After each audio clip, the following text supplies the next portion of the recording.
I know there's a lot of misconception and fears around hypnotherapy. Mhm. I know I've had concerns about it in terms of, trust issues. Yeah, So what would you say to those people? sure. So let's put it this way. Hypnosis is not magic, right? In a Right. sense that I can't make people do anything. Remember, it's the right brain and the limbic system that we're primarily affecting with our language or words and so on, right? So there is an old saying in hypnosis that hypnosis is really a form of self-hypnosis. All the hypnotist does is it guides you to having experiences. Can people abuse that? Sure. A doctor can abuse you. A lawyer can abuse you. An accountant can abuse you, right? Your best friend can abuse you.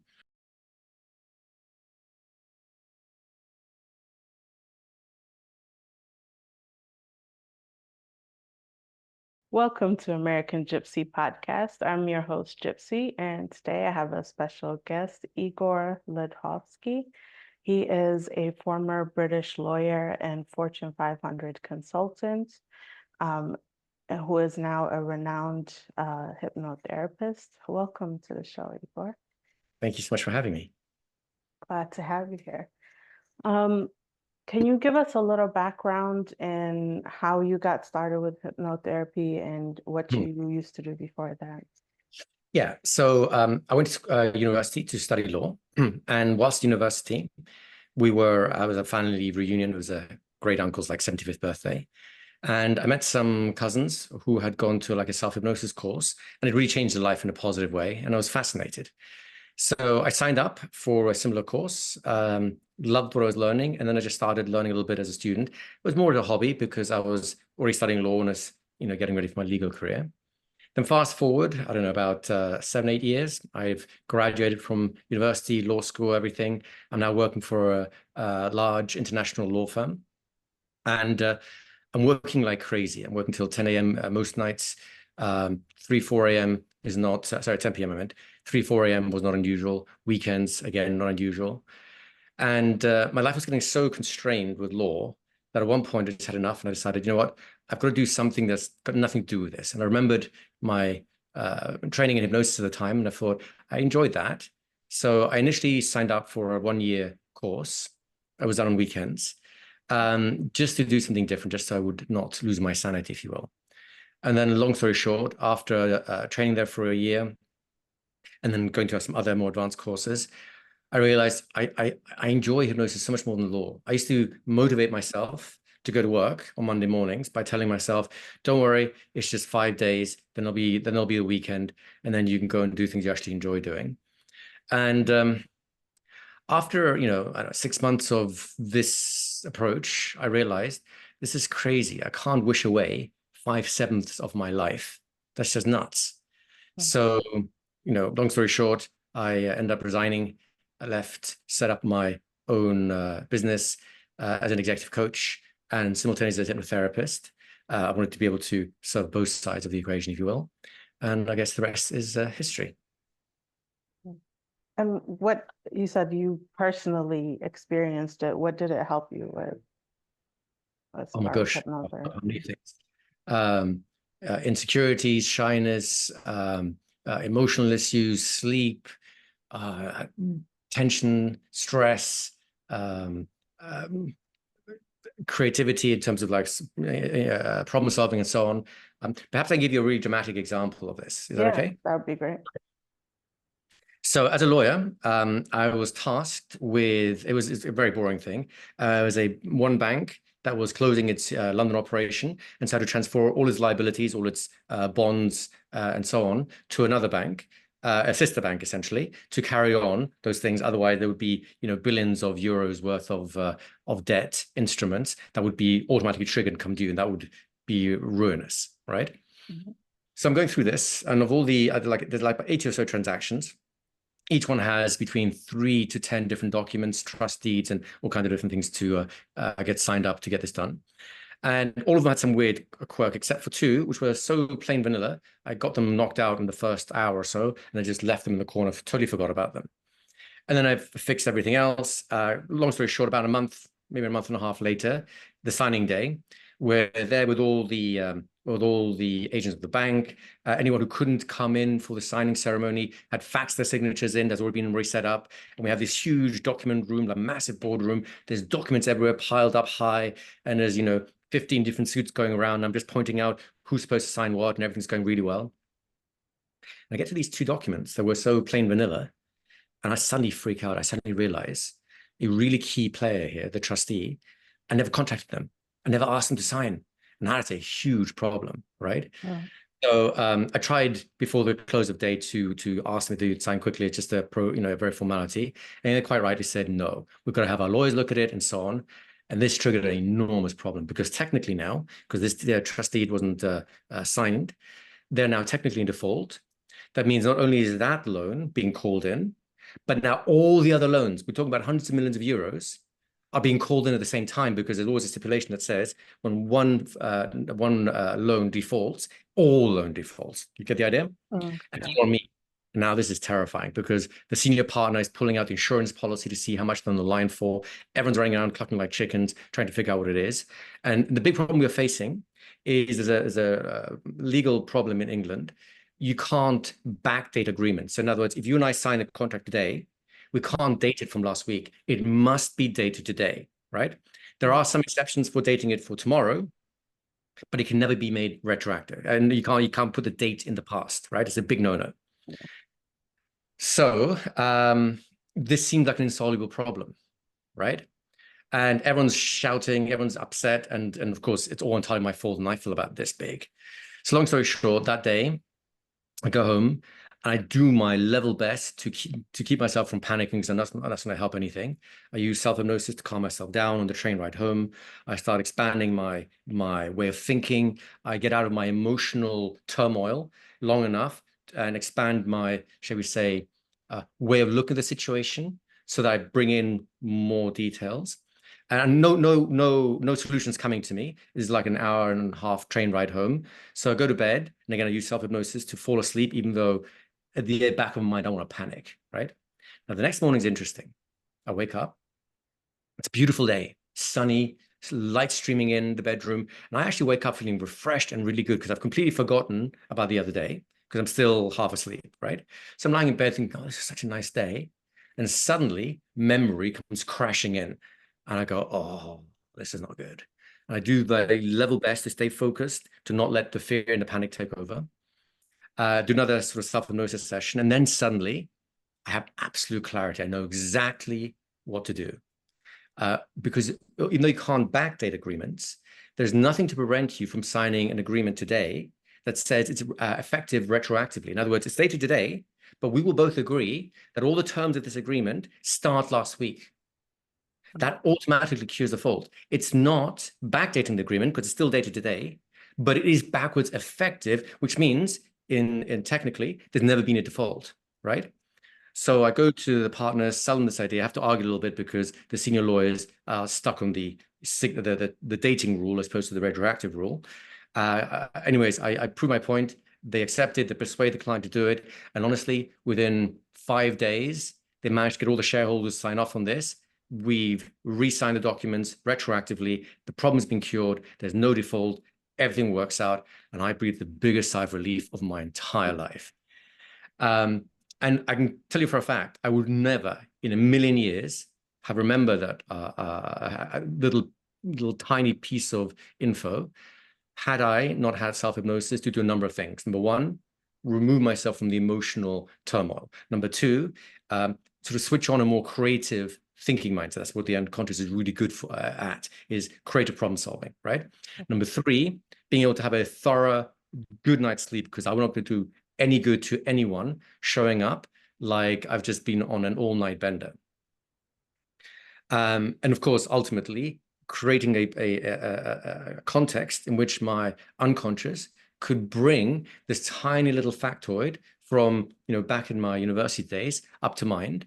And I spent a good hour and a half on my train riding to work, analyzing this idea from every possible angle to see if there's any problems, and it all worked out fine. So I think that's a really dramatic example, at least for me, what hypnosis can do for you, because it actually has lots of little moving pieces that help me from essentially destroying my career. Yeah, that's interesting. What do you feel like is happening at a subconscious level to your brain when you're going through hypnotherapy? Why do you think it's effective? Sure. So if you want, I can give you a little model of the brain, if you will, to see how it correlates, right? If Mhm. you'll do this with me for a second, if you take your thumb and place it inside of your palm like this, and then wrap your fingers around it, and then put your other hand on top, right? So these three represent the three layers of the brain. It's called a triune brain model. So it's a rough sketch of the brain, right? This area here, the thumb, and the base of your thumb here, this would represent what's called a brain stem. This is the reptilian complex. It deals with survival functions, homeostasis, in other words, making sure your heart keeps beating, you keep breathing, you keep your body temperature at a certain level, hormonal balance at a certain level, all that sort of stuff, right? That's all being handled by this part of the brain, the reptilian complex, right? This area here is a second layer around the brain, and it's called the limbic system. Often it's called the mammalian brain as well. It deals with emotions, a whole bunch of social, all the kind of skills you need for social interactions, things like memory, reading social cues, emotions, all that sort of stuff, right? Including reading danger signals and stuff like that too. That's why the limbic system deals with panic attacks and all that sort of stuff too, right?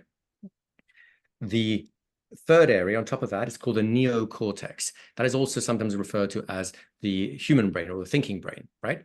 In particular, if you put your hand back together like this for a second, and you have these fingers over here that go over the back of the hand, this is really this part of your brain here, right behind your forehead. These fingers represent what's called the prefrontal cortex, right? Yeah. The thinking brain. Every time you think deliberately, this area here is being lit up, and it does a whole bunch of other things too, right? Mhm. I'll add one more piece, and I'll see how, and I'll show you how they all fit together. If you take both your fists together and put them together like this for a moment, right? This is kind of like a top view of the brain. When you look at the neocortex, it actually comes in two halves, right? The left brain and the right brain. I'm sure you've heard of this before, Yeah. right? There's a bridge between the two called the corpus callosum. Now, why is all this important? I'm going to give you a very, very, very crude sketch of what parts of the brain are affected with hypnosis and so on. And please let me emphasize, this is a crude sketch. This is not 100% accurate, right? Like your whole brain is much more complicated than I'm about to Right. say, but it's good enough to give us a sense. Is that okay? Yeah. Perfect, perfect. All right. So the conscious mind, when we are perceiving, you're looking at me right now, you're hearing my voice, you are seeing the color of my shirt, you can see the picture behind me. These are all things that you're paying attention to consciously. That is primarily the prefrontal cortex. That's basically a huge amount of that. And also a lot of it is the left brain. That's the language part of the brain. That's where you're thinking, analyzing, and all that sort of stuff, right? Yeah. Then the right brain is more, and again, this is a tendency again, it's more intuitive. It deals more with space. It deals more with imagination, right? And especially when you go to the limbic system, which is the emotional brain, that's where all the emotions are. So I'm going to use the left brain and the prefrontal cortex as a rough analog for the conscious mind. The right brain plus the limbic system, so emotions plus imagination, very roughly, would be the subconscious mind or processes. And then finally, the reptilian complex, with some links towards the mammalian brain, would be what we'd call the unconscious, right? So the three kind of layers, and this is what the researchers in psychology tend to work with: conscious, subconscious, and unconscious, right? To be more precise in terms of the things that they're researching. So hypnosis, I think, primarily works on that subconscious layer. In other words, it links the right brain and the left brain. We use language to stimulate the imagination of the right brain and the emotion of the limbic system. Those are our primary tools, if you will, right? And we do that, and if we do that well, we can get the subconscious mind to then, in turn, affect the unconscious processes, which is more the reptilian complex and so on, and create a kind of blueprint. So there's kind of a layered effect going on. So hypnotists will offer suggestions and experiences, which the subconscious mind will then use this imaginative capacity to essentially simulate reality, simulate worlds in which the suggestions are true. So they get to have a reference experience of being confident or happy or forgiving someone or being capable of doing something, or in my case, solving what seemed like an insoluble problem. And then, of course, because especially the limbic system has no direct except for sense of smell, there's no direct link between the limbic system and the outside world. Everything that the right brain imagines, the limbic system responds to. That's why you can terrify yourself just by thinking about things that will never happen, right? Mm-hmm. It's also why we have anxiety. Anxiety is basically imagining a bad future. That's it, right? And because your subconscious, the limbic system, takes what you're imagining to be actually accurate, you get terrified, you get anxiety, whether it's social anxiety or fear about the future or fear about your future, in terms of your career path and all the rest of it, it doesn't matter. So hypnosis really helps you to then harmonize the left brain, the right brain, the emotions that go behind it, and then ultimately, when you can get really into the depths of it, to get those more unconscious processes which create homeostasis, it brings you back to your, shall we say, center point. If your center point's constantly off, let's say someone's alcoholic or someone's abusive, something like that, it means they'll always swing back to that abusive self because that's where they've got stuck in their default. You can reset that into a healthier level. So now when you start going too far off the healthy level, it brings you back. If I can give you a quick example of what I mean by these blueprints. Sure. You appear to have a very tidy house. You take pride in your appearance and so on. But I'm sure, like most people, you have bad days, and the house starts looking a bit sloppier. Your clothing doesn't look so good. Maybe you don't shower one day because you just don't have the energy for it. Everyone does these sort of things, right? But you also have an enough point. In other words, when the house gets too messy, when your clothes get too disheveled, when your personal hygiene is too neglected, there's something that inside you that says, you know what, I've had enough. I just can't do this. And you have to then, you go through you almost feel a compulsion to go through a cleanup phase to improve your living conditions because you just triggered the unconscious homeostatic response in terms of what you're willing to tolerate or what you're willing to live with in terms of your environment. Does that kind of make sense? Yeah. So what hypnosis does is it changes your set point. So you, instead of constantly defaulting to an unhealthy lifestyle, you're more likely to default to healthier lifestyles. It uses the right brain, imaginative and social reasoning and the emotional parts of the brain to change how you respond and perceive the environment around you, right? And of course, then links those two back to your left brain and your prefrontal cortex so you can make conscious decisions, whilst at the same time, it's subconsciously being supported rather than being constantly in conflict. Hopefully that was not too elaborate a description. Yeah, thank you so much for going into all of that detail. It really helps you hone in the concept. Um, I know there's a lot of misconception and fears around hypnotherapy. I know I've had concerns about it in terms of, trust issues. Yeah, So what would you say to those people? sure. So let's put it this way. Hypnosis is not magic, right? In a sense that I can't make people do anything. Remember, it's the right brain and the limbic system that we're primarily affecting with our language or words and so on, right? So there is an old saying in hypnosis that all hypnosis is really a form of self-hypnosis. All the hypnotist does is it guides you to having experiences. Can people abuse that? Sure. A doctor can abuse you. A lawyer can abuse you. An accountant can abuse you, right? Your best friend can abuse you. So the abuse part is to do with human beings, not with a tool. Does that make sense? Yeah. It's medicine. You don't avoid doctors just because there was a very famous case in the UK, a doctor called Dr. Shipman, who basically had a power trip murdering old patients. He would give them lethal doses of medication. They would die, and he would, of course, get off on this. And eventually was caught and quite rightly punished and vilified, right? There's no reason to fear doctors because one bad egg was doing bad things. Does that kind of make sense to you? Yeah. How do you mitigate for that? Real simple. Like anything else, you get a feel for the person. If you like the person, you trust the person, you're in connection with the person, especially if they have a good reputation, then it's the person you're evaluating, not the tool. Does that make sense? Yeah. You'll get into just as much difficulty with a bad psychiatrist, a bad psychologist, or anything else as with a bad hypnotist. So the thing is not to avoid getting help. The thing is to focus on who is helping you. Do you have a good rapport? Do you trust them? Do they have a decent reputation? Do you feel comfortable in their presence? Or do they make you feel uncomfortable? Do they push you in ways you don't really want to go? Is there something you don't quite trust about them? Even if it's innocent, it doesn't matter. You have plenty of choices.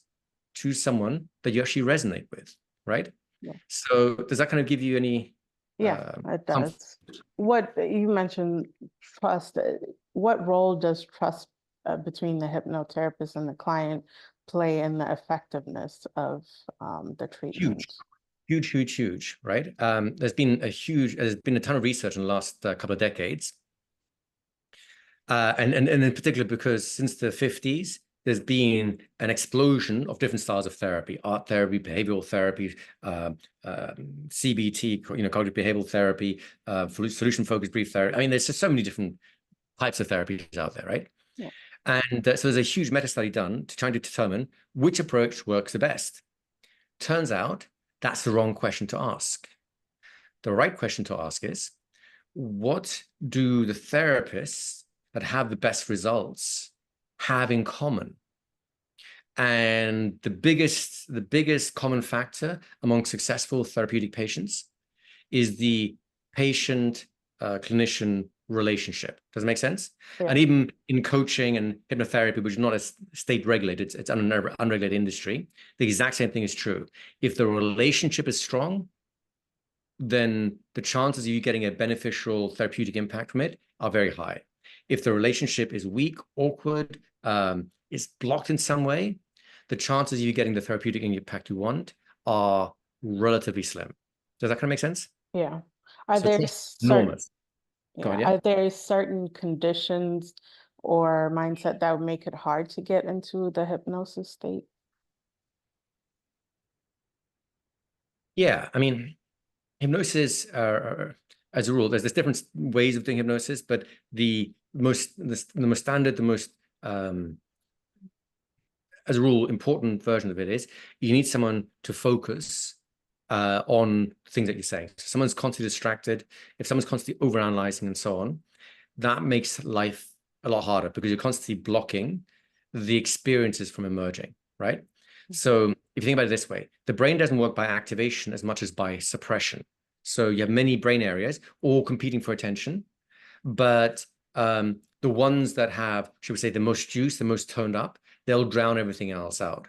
That's why you tend to have your best insights and intuitions when things are quiet, when you're in the shower, when you're falling asleep at night, when you're waking up in the morning, when you're meditating, when you're walking in the park. In other words, when you calm down the prefrontal cortex and the normal thinking centers, it allows these other parts of the brain that are also active, but are being drowned out by regular thoughts. It allows them to have more primacy, more space to express themselves, if you will. And that's when all the good things come out, like my insight on how to solve the legal problem. Make sense? Yeah. So if you get stuck in thinking too hard, too much, analyzing everything and so on, that will tend to block that process of activating or rather quietening enough parts of the mind so that those parts of the mind you need to be strong or emerge for them to emerge, right?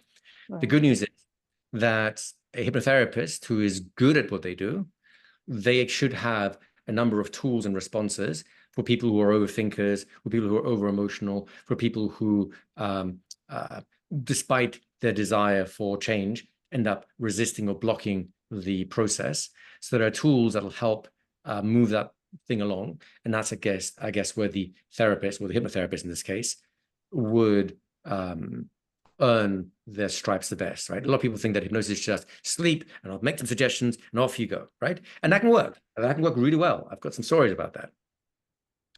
But other times, when that doesn't work, you need a more strategic approach. You need to be able to break down where are the obstacles so we can then dissolve those and then leave the mind clear again for whatever changes you were hoping for to emerge spontaneously and naturally. Does that kind of make sense? Yeah. I know you mentioned you used hypnotherapy for things like habit change, creativity, things like that. Have you explored things like past life regression? or spiritual. Yeah, I played around with it a little bit. It wasn't something I was terribly interested in at the time, so I haven't really followed up on it much. I am familiar with some of the protocols for past life regressions. I'm familiar with some of the research around it, plus some of the criticism on it. So, you know, let me put it this way. I'd say that let's assume that past life regression is a real thing. Well, that's a question that's in contention, right? Right. My opinion is irrelevant on that topic, of course, right? Let's assume it's true just for the argument's sake. Right.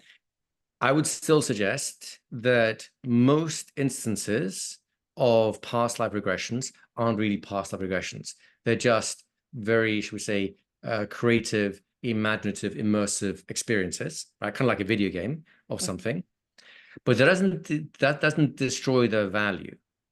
Because remember, in hypnosis, we're talking to the right brain and the limbic system, the emotional brain. So we're looking about imagination and emotions. Those are two things that in past life regressions get stimulated very strongly. So either it's a real past life regression and has all those benefits, fantastic, or it's a pseudo regression. It's an imagination game that you're lost in, no different to a stage hypnotist telling you that you're now a police officer and you're pulling over a duck for speeding, right? As soon as you accept that as a reality, it's your right brain that's creating crafting that reality so convincingly that you respond accordingly. Does that make sense to you so far? Yeah. And that's where the therapeutic impact is, because as long as the past life regression, even if it's a quote unquote fake regression, has elements in it that resonate with your actual problems, then resolving it symbolically in the past life regression will also resolve it physically in terms of your everyday life, right? In fact, there are styles of hypnotherapy, aside from past life regressions, that specifically focus on symbolism and metaphor because of how powerful that whole loop is. Plus, of course, if you're using more symbolic or metaphorical processes, it's a lot harder for the left brain, in other words, the conscious brain, to interfere with what's going on. It doesn't have it's not as used to criticizing or shooting down ideas when they arise symbolically, because it's just so bizarre in many ways. Does that kind of make sense? Yeah. And are most things, are they solvable in one session, or is something you have to go for repeated sessions, or does that Yeah, I depend mean, on the situation? I'd say in theory, everything should be solved in one session, because potentially the brain has that ability. You can change just like that if you have all the conditions in the right place. Have you ever heard the old saying, it takes 10 years of hard work to become an overnight success? Have you heard of that saying? Yeah. Yeah. I think that's also true of any form of therapy, right? A client that's ready to change, it doesn't matter who they see, it doesn't matter what you do, they will make a positive change. In fact, there's been there's some research done, I think in the 70s, where they signed people up to different types of therapy for different problems, and then they never actually let them have the appointment. They just kept putting them off. And all they did was find out who got better anyways. And I think it was like 10 or 15% of people got better just by booking the appointment. So if someone's ready to change, it'll happen instantly. Question is, how do you get them ready to change? And if someone has a lot of resistance, a lot of excuses, a lot of armor built up protecting the problem, well, it may take them longer to dissolve those elements so that they can get the change that they require. So long story short, many issues can be resolved in a single session. Some will require longer because there's more armor built up around it. And even if, let's put it this way, even if some issues can be resolved in a single session, I'd still recommend signing up for a longer program, because think about it this way. If you're making this much change in a single session, the change becomes exponentially bigger with each subsequent session. So if you can make your life a little bit better, why not make your life a whole lot better? Do you get the idea? Yeah. Are there certain conditions, whether it's mental, emotional, where hypnotherapy is not recommended, or it can have an adverse effect? Kind of yes and kind of no. What do I mean by that? So there are traditionally certain areas that looked at, let's put it this way. There used to be a lot of concerns about using hypnosis with epilepsy in case you accidentally trigger a fit. That was basically fear mongering. There's been no evidence ever of that happening. Can you trigger epileptic hypnosis? Of course you can. You can suggest it. You can create a mental environment where the trigger is present and then they'll react to it, right? So for example, if I have epilepsy, like a light sensitive epilepsy, and you get me to you put me into a simulated environment with strobing lights, I may very well have a reaction to that because the experience seems so vivid or real to me. Make sense? Mm-hmm. But as long as you're not an idiot and don't do those things, it should be fine there. You get the idea? Yeah. Some places you may want to be careful about would be with people who already have a more tenuous relationship to reality. We're talking about things like schizophrenics, psychotics, and so on. It doesn't mean that hypnosis can't be helpful there. It means that your communication has to be that extra clearer because they're much more apt to misinterpret ideas and suggestions in line with wherever their particular should we say delusions are taking them, than following your suggestions the way that an ordinary person might understand them, right? Again, I don't think that means you can't use hypnosis there.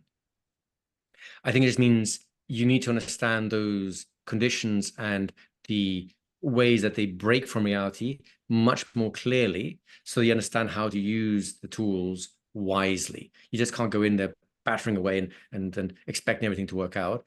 You always have to understand, how is this client going to understand these ideas, and how can I make sure that they don't get misunderstood in a negative way? Does that make sense? Yeah. Now, we've talked a lot about doing like going to someone for hypnotherapy, but many people have heard of those tapes. I don't know if they still have those, or apps that give you suggestive. I don't know what you call it, but you basically listen to it. There's two different kinds of recordings, shall we say, that people use. One is hypnotic recordings, so people record the induction, the suggestions, and all the rest of it. And the other kind are the subliminal recordings, where there are suggestions, but they're presented at allegedly threshold level, so your conscious mind can't hear them, but your subconscious mind is supposed to hear them, right? Did you mean both or either one of those? Well, either one of those. How do you feel like it's effective as how would they work, right?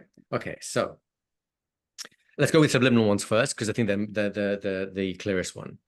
As far as I'm aware, the research on subliminal recordings shows that they're not very effective. And I'll give you an example, right? I'll give you a reason, and I'll give you an example.